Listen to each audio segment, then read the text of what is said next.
Hey all, Tom Moran here from Tom's Big Spiders. This episode we're going to be taking a look at Poecilotheria vittata. I have an adult female that I want to rehouse into something a little prettier. Now this was a fun one for us. Billy and I were actually talking about it after we finished shooting the actual rehousing, because when I got my first P vittata, that was kind of the transition when I started thinking about doing the Tom's Big Spiders stuff. I had heard so many negative things about Poecilotheria species. When I got my first female, my oldest son and I, who's now much, much older, but back then was a teen, rehoused her, and we treated her like she was some type of radioactive monster because of all the terrible things we'd heard, and she was totally calm. And I started thinking maybe there's a little more to these behaviors that people are describing. So it kind of made me more interested in the genus. We started picking up more and more of them, and I realized these guys have been unjustly villainized over the years because of the fact that they pack a very potent bite. So it all comes down to, and I obviously did my old world video, I think we talked about the OBT or the P. murinus in that, how villainized they are because of that potential of a bite. I think these are ones that, again, were villainized because of that potential. I still have people that come on my videos when I create one about a Poecilotheria species and go, yeah, but they're so aggressive and they're so dangerous. No, they're not. If you treat them with respect, they're actually very calm, gentle spiders. Now, of course, behavior can always vary from specimen to specimen. So could somebody have one out there that's more defensive and maybe a little nastier? Of course, that's just the nature of keeping any animals. It can happen with dogs, cats, ferrets, gerbils. It's just the nature of the beast. But to say that they're all like that, it's not true. And I think hopefully in this video here, you'll see how mine remains very calm, even when completely exposed. And she's a sweetheart. So enough of me talking. Let's take a look at Poecilotheria vittata, or the ghost ornamental. All right, so it's been a while, but we're about to rehouse a Poecilotheria species, Poecilotheria vittata, or the ghost ornamental to be more precise. Really excited about getting this one into something to show her off a little bit more, because it's one of my all-time favorite species of spiders. The first species of Poecilotheria I ever kept was a subadult P. vittata that I absolutely adored, and that's what started my love for Poecilotheria species. So what we're going to do is talk a little bit about her. I got this one in the summer of 2017. It was right before, a little ways before the Sri Lankan poke ban from the U.S. Fish and Wildlife, where in the United States now we can't sell them across state lines, so it makes it very difficult to get some of these. So a lot of us scrambled to get ones to create breeding populations. I did have two. One of them was a mature male. Unfortunately, this one was not ready to pair yet, but we'll see about breeding. Unfortunately, I just don't have a lot of breeding time. But this one, originally, we had her in a 32-ounce deli cup size enclosure. That's usually good for the little slings. I've also used 20-ounce deli cups. They work really well. And then as you'll see here, we moved her into, this was one of the, I bought these years ago. They were called European style enclosures. They're basically food storage containers. They are about 8 by 8 by a little over 9 inches tall, or 20.3 by 20.3 by 23 centimeters. She was in that until she hit about 3 or 4 inches. Then we moved her into these here. This used to be what I used for all my adult Poecilotheria species, but now I'm putting them into nicer enclosures. These are sterilite. They're basically file boxes. They're meant to use to put hanging files in, or I think they call them clear storage box. It's 11.5 inches high, 9.75 inches across, and 15.25 inches deep at the highest, at the largest part, or 29.2 by 25 by 39 centimeters. I love these for Poecilotheria species, but again, I want to put her into something nicer. Plus, she has pooed all over this thing. Billy and I were just discussing before the camera came on the problem with using the plastic enclosures, or again, even the acrylic enclosures, is they love to poo. They shoot it all over. This is the side that faced the sun when she was up on the shelf, and they poo all over it, and it's tough to clean it off when they're in the enclosures. These you can kind of get it, like, I don't care, they're cheap plastic, I could scrub them down with something, but the acrylic ones, it can be very tricky because you don't want to scratch up the acrylic. Glass ones are nice because you go in there, you block off the spider, you go in there with a razor blade and a paper towel, and you scrape, almost like you'd scrape paint off a window if you're painting. You scrape the poo off onto the paper towel, you take it out, run a wet rag or wet paper towel over it, you're done. But yeah, a little unsightly. And what we're going to be putting her into is one of the Tarantula cribs. It's the Tarantula cribs Treehouse Switch XL, and it's called the Switch because of the fact that the top here, as I put my notes down, this is the canopy top. You can use the canopy top if you want to give it extra height. It's 12 by 12 by 18 inches, which is about the size of one of the Exoterra, mini talls. So 12 by 12 by 18, or 30.5 by 30.5 by 46 centimeters or so. And when you add this on, it adds a little bit extra height. Now, unfortunately, where I want to put this on the shelf, it is not going to fit with this on it. I do think it's a cool little touch, but that's why it's called the Switch, because you can take this bad boy off and you can put this one on here. so it's a little shorter. So this will fit. I have shelves set up for this size enclosure. It'll fit right in there. But gorgeous enclosure. One thing I had been saying for years is that I wish people would do arboreal enclosures where they have front and top access. I like with Poecilotheria species, I would prefer top access if there's only one, only because when they get spooked, they tend to race around the bottom. But I love something like this that allows me to do things from both the top and the front. Beautiful sliding door. I will say, having bought tarantula cribs over the years, many of the different enclosures, and tried different enclosures, they're really, the quality of them, super thick acrylic plastic all around, very, very, very sturdy. And they're always trying to innovate and come up with new things, like the canopy top, like the new magnet tops, which I kind of prefer. I have another one I've been using for a while.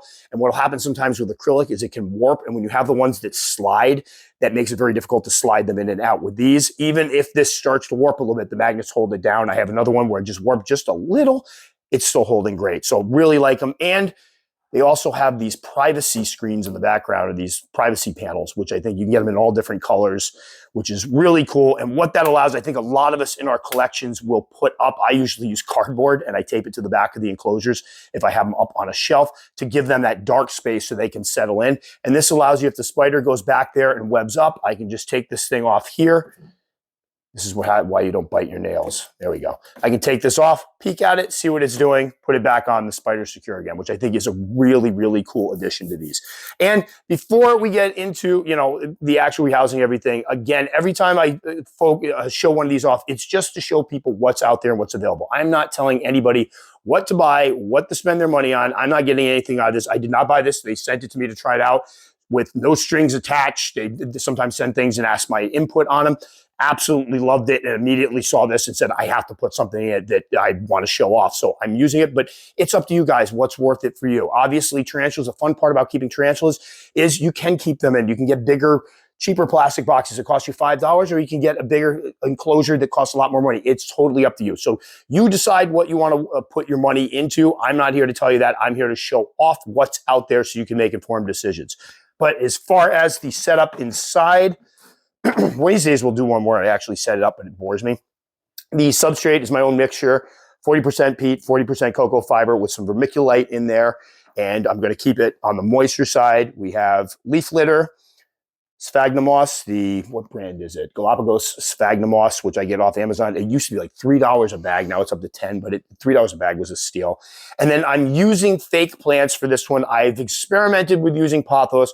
Within the last several months, I've had 5 potho plants either killed or the spiders that were in them died of old age. I had to take the spiders out and they pooed all over them. So now you got to wash the plants out to put them in. It's just a huge hassle. Where these, when I take the plastic plants out, I soak them overnight, scrub the poo off, and then I'm able to use them again. And this one I got off Amazon. It was a 2-pack. I'm trying out some new stuff off Amazon. It's supposed to be for reptile enclosures.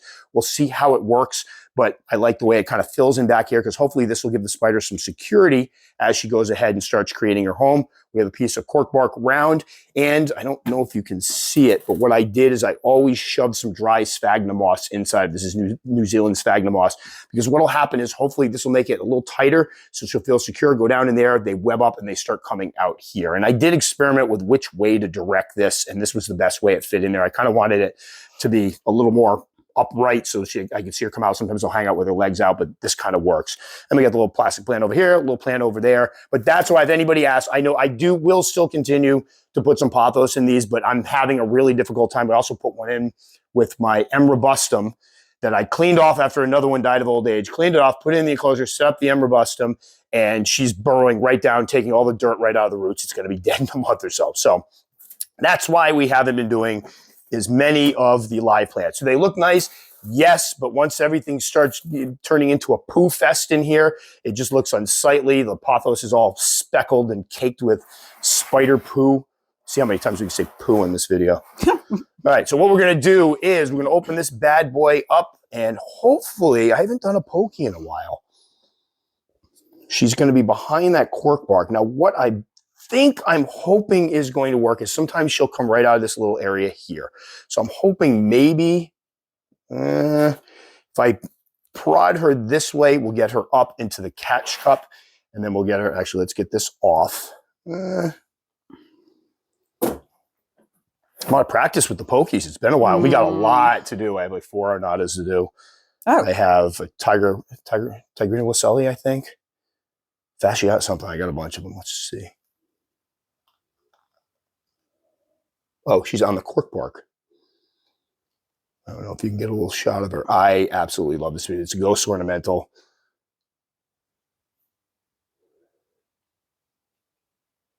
Looking pretty. I love this.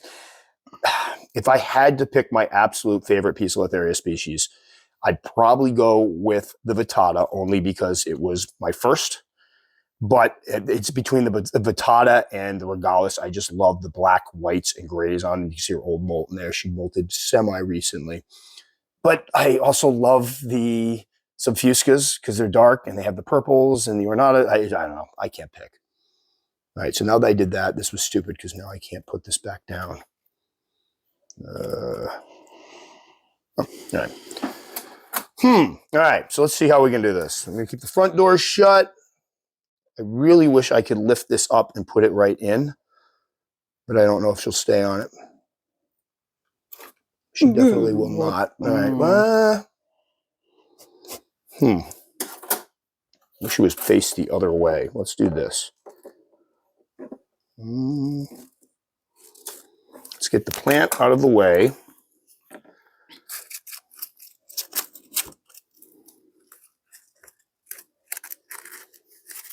Oh, that's a mess. I'm going to clean that all up later. All right, the plant's out of the way. And then let's see.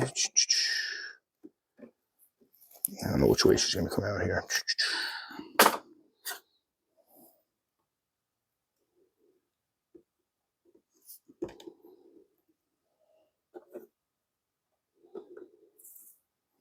All right, so if we can get her up. Man. Well, if you want to get a shot of her there. Oh my gosh.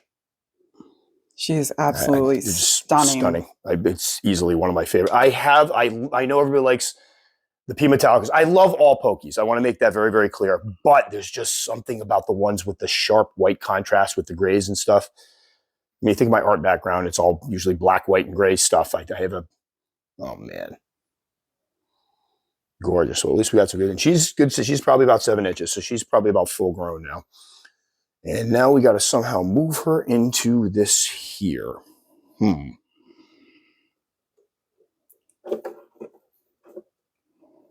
they always want to go up, except for her. She doesn't want to go up. Let's do this right off the bat, get that started. And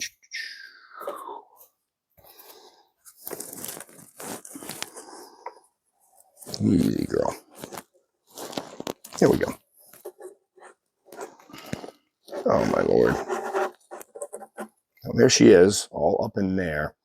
Now, just to be clear, this is a big enough enclosure, and I had this in mind when I was looking at putting her in it, that I can leave this in here and let her come out on her own. And if she looks like she's going to get really jacked up, that's exactly what we're going to do. I've had folks come on, to be a man. It's nothing about that. Is if the spider's getting out of control or the spider's getting freaked out, the best thing you can do is just let it come out on its own. She will eventually make her way out of this because obviously it being transparent doesn't offer a lot of coverage. She'll make her way either into the cork bark or behind the cork bark, and then I can take this out safely. But we'll see how it goes. Oh, that wouldn't have worked. I was going to put it through the front door, and I realized the front door is shut.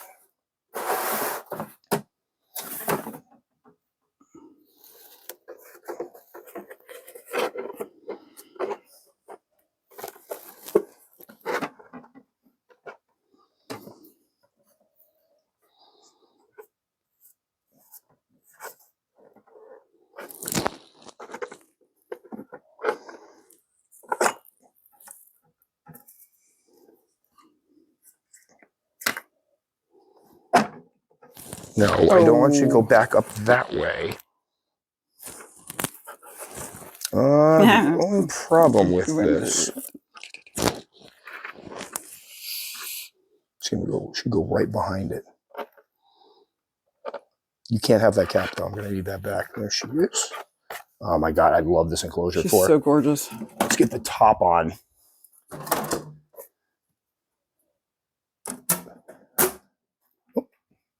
She go behind it? Yep. Perfect. All right, let me get the cap out because I do have a lot of rehousings to do and I need that back. Excuse me, ma'am. I need this. Yep.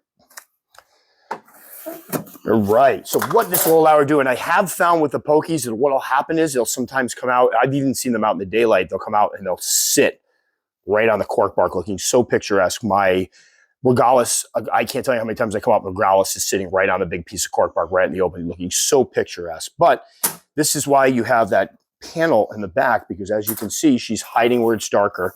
I'm going to turn this around. I don't want to bother her much longer, but I want to show this off. There she is hiding right in there. So this is already working. And this is one of the things with Poecilotheria, a little rehousing tip. Number one, when they go to scramble, they usually go in circles, which is great because if you're working from top down, it allows you to be able to put the top down, put the top back on, step away from it. The other thing is they will try to hide in darker spots. So I have strategically before used lighting to make sure there's a lot of light up front and then blocked off the back with cardboard so it's dark, and they tend to go for that spot because they feel secure and they hide back there. So that's another way to make sure it doesn't bolt out of the enclosure. I've never had any issues once they're in the new enclosure, them bolting out, which is great. Oh, I can't wait to see her sitting up on that. It's going to be amazing. Now, as far as care for these guys, Poecilotheria are very easy to care for. As I said, slings, I put a 20 or 30 ounce deli cup. Moist substrate is slings. Give them some room to dig because they will do some burrowing. And that's the one thing I think with these guys people miss out on. This is one thing I see people put them like very early on in sling enclosures that don't offer a lot of room of substrate. They're like a full arboreal sling enclosure. Don't do that. Give them some room to dig. Most of them are going to bury, like if this were a sling enclosure, we put a lot of dirt in here, some moss around here, and what'll happen is they'll go down either in the cork bark or behind it, and they'll build dirt curtains and kind of dig underneath a little bit. So you want to give them that room. When they get a little older, I like to use those 8x8x9 food storage containers because, again, they open from the top. They give me a lot of room to work, and they're easy to rehouse out of, especially if you have one thing to always keep in mind, and one of the reasons I like this, it has the square corners that fit very well in things like this. So you get it over, poke it, goes right up in it. And then as far as adults, you want to give them some height. You want to, obviously, I'm going to keep part of the substrate moist all the time. They do well if it dries out with a water dish. But as more time's gone on, I've kept mine a little more on the moist side, especially the wintertime. I tend to overflow things. And that's why I really like with this enclosure, it allows for a lot. There's about 4 inches of substrate that kind of angles back a little deeper back there, which will allow me to keep the lower levels adequately moist. So when winter comes and it gets a little dry, it'll still have that moisture in there. Always give mine a water dish. I have seen them drink. You can also, I know people are down on misting, but I have seen the arboreal species will go and siphon it off the glass, like they might siphon morning dew off of plants or of leaves or if it rains. So what I like to do is you feed them, you go in there, just carefully spritz. You're not blasting them with air, but carefully spritz around it so it just kind of falls in, and that'll allow them another space to drink if you want to. My temps in the summertime, 80s to every once in a while it starts creeping up to mid 80s, and then I usually kick the AC on, so I don't let it get much warmer than 85. In the wintertime, around 73 degrees. Back when I first started raising these, the temperatures in the wintertime would be in the 60s. They did just fine. They grew quickly. And keep in mind, if you're heating them and giving them heat, sure, you're going to get, I've heard people, there's a lot of talk lately about putting heat on them, which again is an archaic way of keeping them. I have a bunch of books from the 90s that talk about putting heat on the tarantulas. It's not new, it's old. But if you choose to heat them, keep in mind, yes, you're going to get faster growth rate. You're also going to have a spider that's going to have a shorter lifespan. So always keep that in mind. And as far as lifespans, I found with Poecilotheria species, if you grow them up super fast and get them to adulthood, you can get them up to adulthood within 2 years. You're looking at a female that may live 8 or 9 years. If you slow it down a little bit, you may get 10. I've heard some folks that had older ones that grew a little more slowly, they get to 12, but just keep in mind when people say 15 years, I do not think that's average. And I also think 12 is kind of pushing it.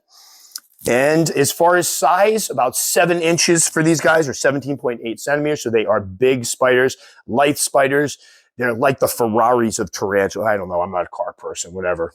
Pick your fancy sports car. They're just so sleek and well-designed and beautiful that they kind of stand above some of the other species as far as looks.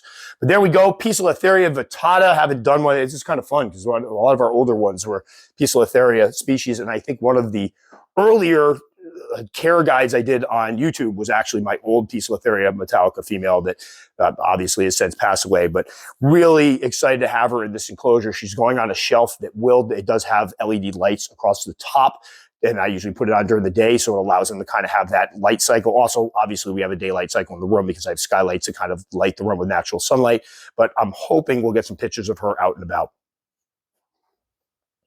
So again, with these guys, I find that they are usually very, very calm and easy to keep under control. I've not had any, knock on wood, I haven't had any issues with mine bolting over the years, and I've kept many, many, many Poecilotheria species. I know some folks like to just prod them gently from one enclosure to another. That can work. I always, always, always use a catch cup, though, because my theory is that's an extra risk that I don't want to take. Yes, more normally they will move from point A to point B without much of an issue, but should the spider become spooked, and it can happen, you want to make sure you have something there to protect you and the spider. So having that catch cup allows you to maintain that security for the spider. Remember, all of those little hairs on their bodies are a sensory organ. So if somebody opens a door somewhere in the house, a breeze comes in, it can hit those, they feel exposed, they bolt. And you want to avoid that. When you drop a catch cup over it, you'll notice a lot of them, they scrunch up, they basically try to hide, and they calm down because they feel more secure without that airflow hitting them and triggering those hairs. So that's why I always like to use a catch cup. And as I mentioned in this video, there's nothing wrong with leaving a catch cup in the enclosure. I have people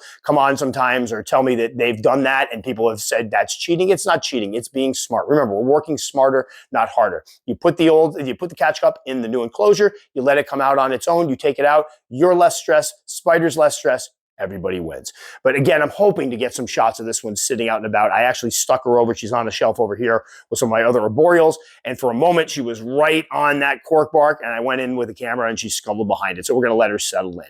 So that will do it for this one. Guys, you know the drill. If you've watched me before, ignore this. But for those of you who haven't, if you enjoyed it and you want to subscribe, I really do appreciate it. Click the circle up in there. We'll probably put some more videos. Maybe I'll put some other Poecilotheria vittata videos over here so people can check out the old ones. Because again, I've been keeping the species for a long time, and it's kind of fun to look back at just how crappy my older videos were.